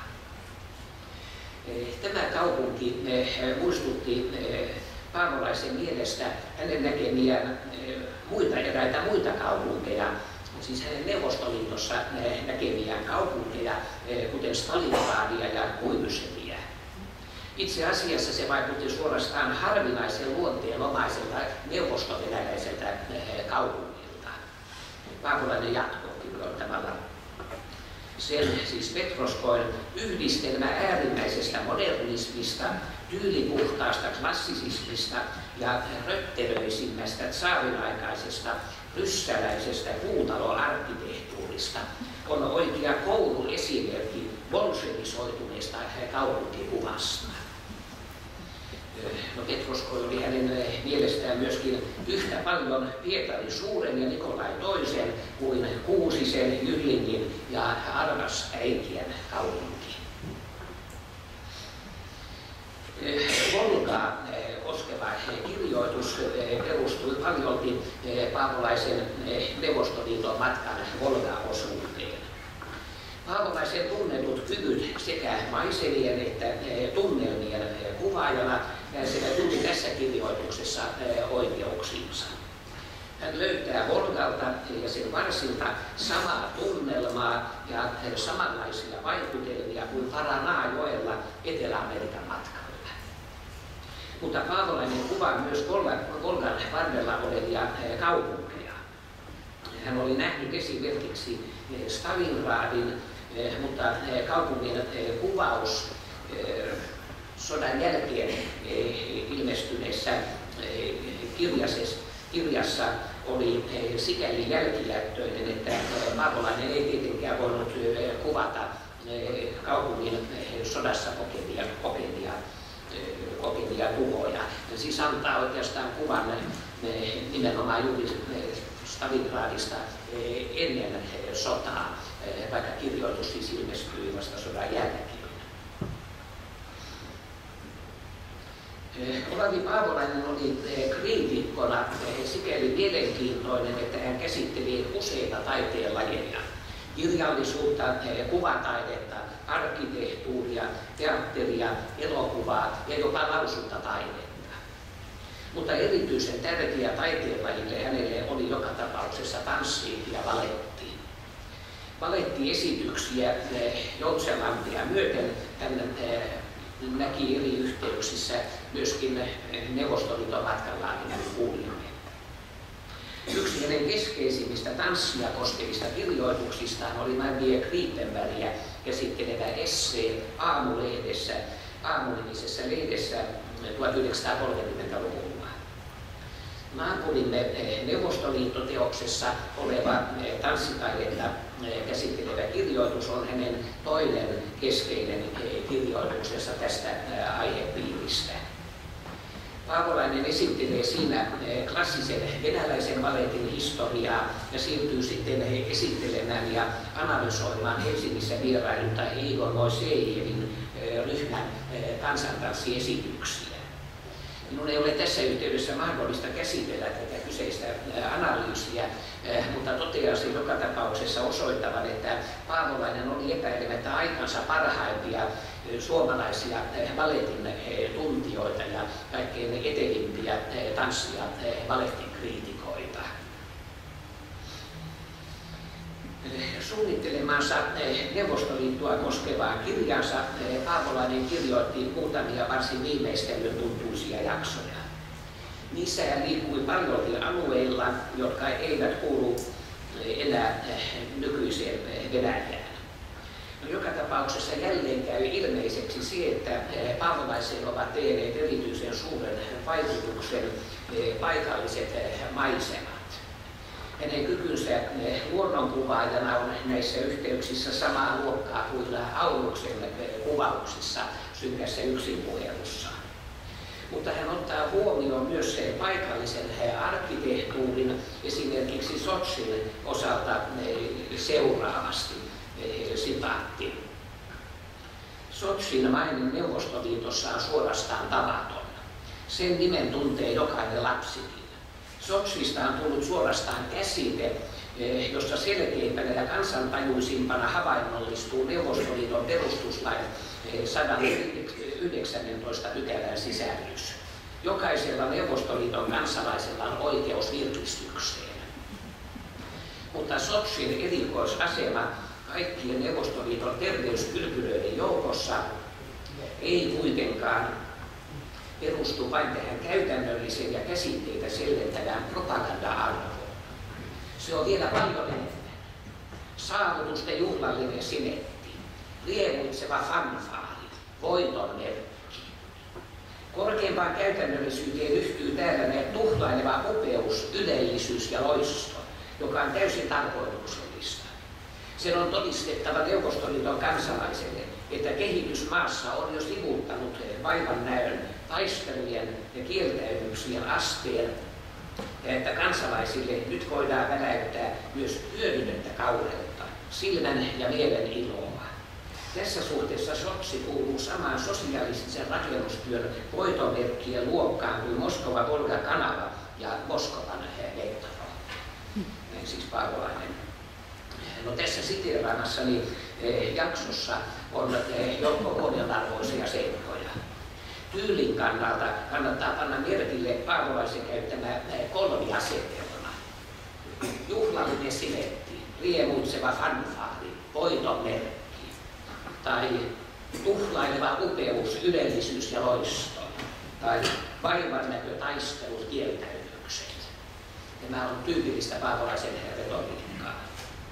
Toinen merkille pantava seikka on se, että sosialistiset saavutukset näyttävät Paavolaisen mielestä todella olevan erittäin imponoivia. Sotsin kylpylä näyttäytyy samanlaisena saavutuksena kuin Moskovan Volga-kanava ja Moskovan metro. Toisaalta Paavolainen tuntuu pitävän Sotsia paikkana, jonne kaikella kansalla on pääsy. Minä nyt voi tässä vastapainona olla mainitsematta Arvopoika Tuomisen teoksesta Kremlin kellot, jossa oleva toista tunnettua etelän kohdetta Krimiä esittävä kuva on varustettu tekstillä, jossa Krim mainitaan Venäjän rivierana, jossa ylhäisön on hyvä lekotella. Paavolaisella tuskin on ollut täsmällisiä tietoja näiden kylpyläasiakkaiden sosiaalisesta koostumuksesta tai keitä sinne ylimalkaan oli päästetty. No, hieman myöhemmin Sotsin kirjoituksessaan Paavolainen jatkaa, ja tämä on myöskin eräissä suhteissa kiinnostava jakso. Sitaatti. Sotsin imponoivin osa ei ole itse Mustanmeren ranta, vaan täältä Matsestan lähteelle johtama 12 kilometriä pitkä kiertotie. Melkein pitkin sen pituutta tietä reunustavat koristeelliset valkoiset kivikaiteet. Neuvostoliiton miltei tuhlaileva sähkövalon käyttö viettää täällä tämän Stalinin prospektin varrella jo todellista orviaa. Tien molemmilla puolin kohoilee jopa 25 metrin päässä, ei enempää eikä vähempää kuin 5 valopalloa kantava, taiteellisesti valettu ryhtykylväs. Iltaisin on koko tie näin ollen sananmukaisesti yhtä valoisa kuin tanssisali. Olin aina aikaisemmin pitänyt Rio de Janeiron Praia de Flamengon ja Avenida Beira Marin valaistusta upeudessaan ylittämättöminä, mutta Sotsissa tapasin sen voittajan. Mikä aistien juhla kävellä tällä tiellä öisin, kun lauha tuuli sekoittaa tuntemattomien kukkien tuoksun, autojen bensiinilemuun ja valkeiden kivikaiteiden takana vuolien mustiksi muuttuneiden bambu, eukalyptus ja kamferipuu hyteettyjen suhinaan yhtyy näkymättömien meren aaltojen loiske ja ympäröivillä kukkuloilla kohoilevien parantoloiden ikkunarivistojen valot välkkyvät ja värisevät. No, tässä jaksossa yhtyvät kiinnostavalla tavalla maalailevasti kuvatut luonnon elementtitekniikan saavutuksiin. Kukkien tuoksuun sekoittuu bensiinihaju. Se nyt ei minusta ole kyllä kovin miellyttävää, mutta Paavolainen tuntuu sitäkin ihailemaan. Paavolainen kiinnittää jälleen huomiota juuri valaistukseen ja sähköön. Huomattakoon myös, että siteeraton jakson viimeinen virke koostuu pelkästään huudahduksesta, jota seuraa usean rivin mittainen luettelo siitä, mitä havainnoitsija Sotsin yössä näkee ja kuulee. Paavolaisella on kuitenkin silmää myös ilmiöiden eräänlaiselle paradoksaalisuudelle, josta ei puutu koomisiakaan vivahteita. Sotsin parantoloiden arkkitehtuuri, jossa on toisaalta modernia funktionalistista arkkitehtuuria, toisaalta italialaisen täysrenesanssin tyylisiä ratkaisuja ja barokkimaisuuttakin, tuntuu olevan erikoisessa ristiriidassa parantoloiden asiakkaiden kanssa, Paavolainen kirjoittaa. Kieltämättä syntyy bisarrisuudellaan hieman kutkuttava vaikutelma siitä, että juuri nämä balustraanien kolistamat tasakatot, korinttilaiset pylväät ja renesanssin ruhtinaiden paheita ja ylellisyyttä todistaneet arkaadit ja lodjat on valittu kehystämään kirjapaino- ja öljynpuhdistamotyöläisten viihtyvyyttä tai raskaan teollisuuden stahanovilaisten toimilaskautta.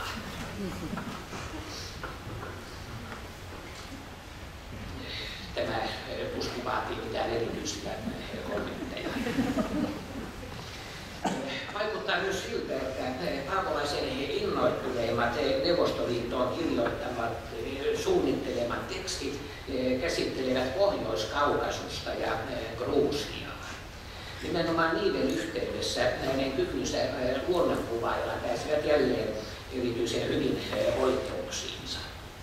Ei myöskään ole ihme, että myös synkässä yksinpuhelussa hän mainitsee Vladikaukasin nimen, mistä hän on Gruusia sotilastie-kirjoituksessaan maininnut kuvattuaan ensin tien rakentamisen vaikeuksia. Mainitsee näin. Ei ole siis ihmeteltävä, jos Gruusian sotilastien Venäjälle aukeavan pohjoispään suojaksi rakennettu Vladikaukasin kaupunki saikin sykähdyttävän komean voiton huutoa tulkitsevan nimityksensä Hallitse Kaukaasiaa. Ja sitä kuitenkin samat sanat tulevat esille myöskin synkässä yksinpuhelussa, kun hän lehdestä lukee Kaukasiaa koskevan uutisen, silloin asia muistuu hänen mieleensä. Lopuksi vielä pari sanaa yhteenvetona. Olen edellä valittanut sitä, että Paavolainen ei jatkanut nykyaikaa etsimässä teoksessaan aloittamansa uusien venäläisten runoilijoiden esittelyä. Samoin olen valittanut sitä, että Paavolainen ei onnistunut kirjoittamaan suunnittelemansa Neuvostoliiton kirjaa. Mutta valmistuneidenkin ja säilyneidenkin tekstiensä perusteella Paavolainen oli aikansa kiinnostavimpia Venäjän ja Neuvostoliiton kuvaajia. Neuvostoliiton yleensä saavutuksineen, etenkin sen 1920-luvun kulttuurinen modernismi olivat tehneet Paavolaiseen suuren vaikutuksen. Valtavan maan maisemat ja tunnelmat tarjosivat hänen kaltaiselleen esteetille myös runsaasti hienoja ja muistamisen arvoisia vaikutelmia ideaalisen kuvauksen kohteeksi. Mutta mitenkään täysin kritiikittömiä hänen kuvauksensa eivät ole. Hän näkee monenlaisia paradoksaalisia piirteitä uudessa neuvostoliittolaisessa kulttuurissa ja myöskin piirteitä, joita hänen esteettinen makunsa pitää koomisen rajoilla olevana. Järjestelmää uhkaavia tekijöitä hän on myöskin joissakin yhteyksissä maininnut. Yksi sellainen tekijä on byrokraattisuus. Huomionarvoista ja suorastaan silmiinpistävää on myös se, miten vähän Paavolainen puhuu neuvostoliittolaisesta politiikasta ja sikäläisistä poliitikoista. Tämä koskee oikeastaan kaikkia hänen Neuvostoliittoa koskevia kirjoituksiaan. Ja tietenkin jos tuo Neuvostoliittokirja olisi ilmestynyt, niin hänen tuona aikana olisi epäilemättä pitänyt olla hyvin varovainen sanoissaan. Politiikka ja poliitikkoja koskevat maininnat rajoittuvat nyt lähinnä synkkään yksinpuheluun silloin, kun siinä päiväkirjassa puhutaan maailmanhistoriallisista tapahtumista. Ja muutenkin koko synkässä yksinpuhelussa oikeastaan kiinnostavimman poikkeuksen muodostaa lähinnä pikantti kuva Madame Kollontaista. Esimerkiksi sellainen Stalinin estoton ylistäminen, joka tulee esille Raul Palmgrenin kirjoituksessa naapurimme Neuvostoliittoteoksessa, se on hänelle aivan vierasta.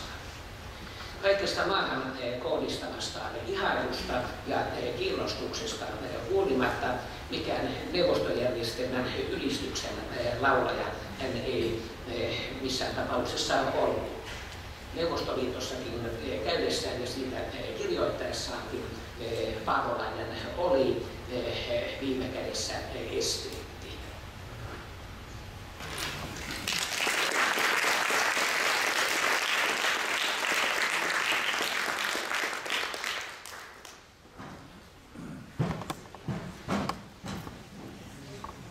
Kiitoksia, Hannu Riimanen.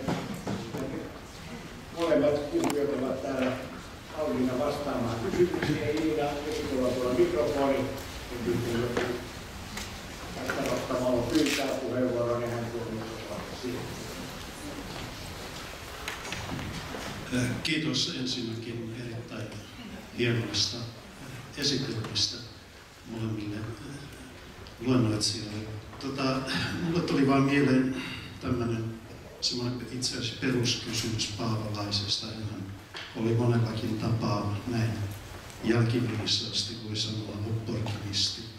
Ja opportunismihan edellyttää aina älykkyyttä. Hän joskus tuomitsi jonkun haanpään ankarasti, mutta sitten hän oli myöhemmin 40-50-luvulla hyvinkin neuvostomyönteinen ja niin edelleen. Se, että voisiko Paavolaista luonnehtia yksinkertaisesti tämmöiseksi hyödylliseksi idiootiksi Neuvostoliiton kannalta, sehän ei myöskään ole mikään haukkuama sana, vaan hyödylliset idiootit, niitähän on, sanotaan nyt Ranskassa, Englannissa, niitä on nikottu jo tässä esiinkin joitakin. Niitähän on erittäin intellektuelleja tyyppejä, jotka kuitenkin Neuvostoliiton näkökulmasta toimivat hyödyllisinä idiootteina. Niin tähän kommenttia. Kiitos. Kiitos.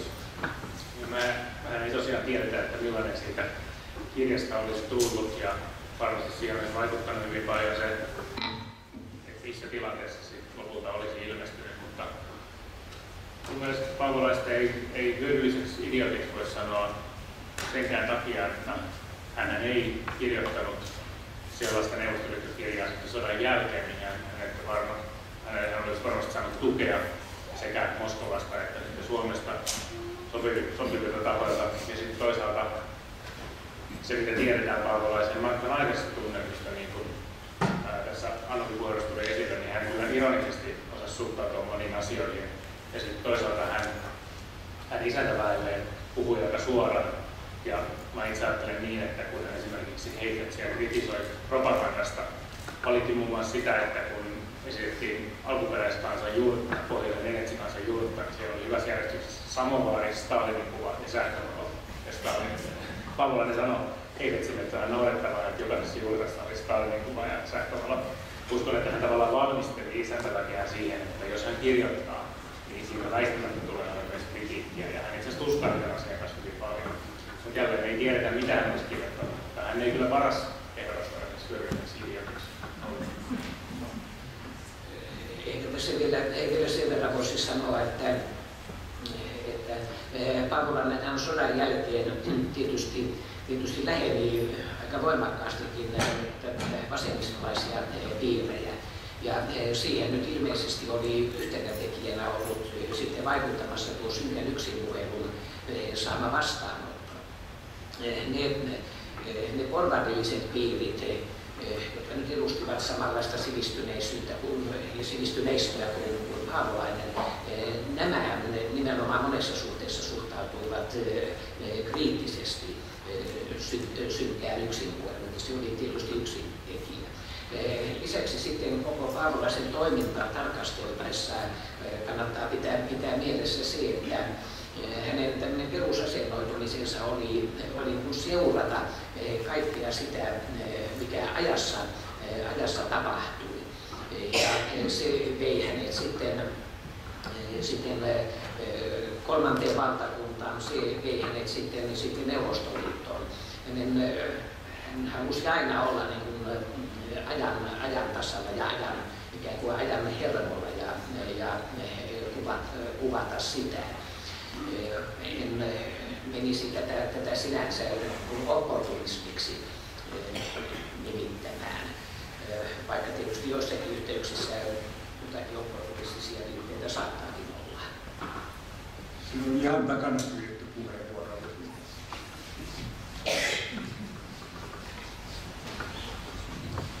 Lämmin kiitos Lämminkielen nimi ja tilaisuuden järjestäjille ja ennen kaikkea tietysti alustajille todella vahva, väkevä hatunnosto, mainio tilaisuus. 2 nopeata kysymystä, jotka on ehkä myös hieman kommentteja.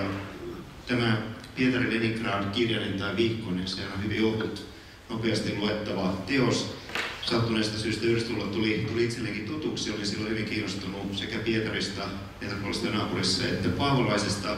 Ja vähän niin kuin ilmestyksenomaisesti sitten löysin tämän todellakin Suomen Kuvalehden artikkeleihin perustuvan kirjasen. Siellä on lopussa myös tämä Ilja Ehrenburgin teksti ja vähän muutakin. Ja olin hyvin vaikuttunut monestakin syystä, mutta ennen kaikkea yllättynyt, että tällainen aarre suorastaan sitten silmäni löysivät. Ja suureksi yllätyksekseni kovin harva tuntui siis Yhdysvalloissa tietäneen tai tietävän tästä teoksesta. Kuvaavaa se, että sitä oli aika vaikea löytää kirjastoista. Sitten loppujen lopuksi Suomalaisen kirjallisuuden seuran kirjastosta tämän oman kappaleen löysin, ja se oli varmaan puoli vuosikymmentä mulla kestolainassa, koska siihen ei kohdistunut selvästikään niin kuin kiinnostusta. Tästä tekisi mieli kysyä. Niin vielä sen verran sitten, että lohduttaudun sillä, että no kyllä vuosi 2003 tulee varmaan muuttamaan kaiken, koska sehän on siis merkkivuosi, tai oli merkkivuosi silloin vajaa 15 vuotta sitten, jolloin juhlittiin siis Paavolaisen syntymän 100-vuotisjuhlaa, mutta myöskin Pietarin kaupungin perustamisen 300-vuotisjuhlaa. Eli ajattelin, että tämä on sellainen niin kuin kulttuuritoimitusten ja esseistien siis ikään kuin varma näkökulma ja liiankin herkullinen aihe. En kuitenkaan mielestäni nähnyt yhtään artikkelia Suomessa, missä olisi ikään kuin liitetty Paavola ja Pietari. Miksi näin? Nyt tilanne on varmaan paljon parempi, kiitos vähintään alustajien ja viimeisen keskustelun, mutta jotenkin tämä niin teos on ollut tällainen, ja ylipäätään siis Paavolaisen Pietari kommentit vähän niin kuin Pietari Leningrad kommentit vähän niin kuin vaiettu salaisuus siis siinä mielessä, että se ei ole kuulunut tähän niin kuin normaalin paavolaiskaanoniin. Siltä ainakin se omiin silmiini vaikutti. Ja sitten toinen nopea kysymys. mitä mieltä olette, miten yllättävää se on, ehkä suorastaan valitettavaa, että Paavolainen tunnetaan niin huonosti ulkomailla? Me tiedämme toki syyt, mutta siis itse olen kovasti niin kuin harmitellut tätä, että kun käännöksiä ei oikein ole ollut, niin sen enempää pietarlaiset tai venäläiset kuin vaikkapa sitten saksalaiset ystävät ja kollegat eivät he ole oikeastaan juurikaan kuulleet tällaisesta hämmentävästä aikalaistarkkailija Paavolaisesta, mutta hyvin innoissaan he ovat sitten esimerkiksi omia vapaita käännöksiä kuunnelleet. Koetaan vähän niin kuin surullisena, niin ehkä Paavolaisen hengenperinnön kuin Suomen kannalta. Kiitos. Tässä oli hyvin kiinnostavia näkökohtia ja kysymyksiä. Nyt ensinnäkin tuo Paavolaisen jälkimaine, sehän on vähän vaihdellut. Hän oli siis hyvin tunnettu kulttuuripersonaalisuus ennen sotia, mutta siis tuon synkän yksinpuhelun jälkeen kun hän ei sitten enää julkaissut kokonaisia teoksia, niin hän sitten kyllä kirjailijana jäi paljolti unohduksiin.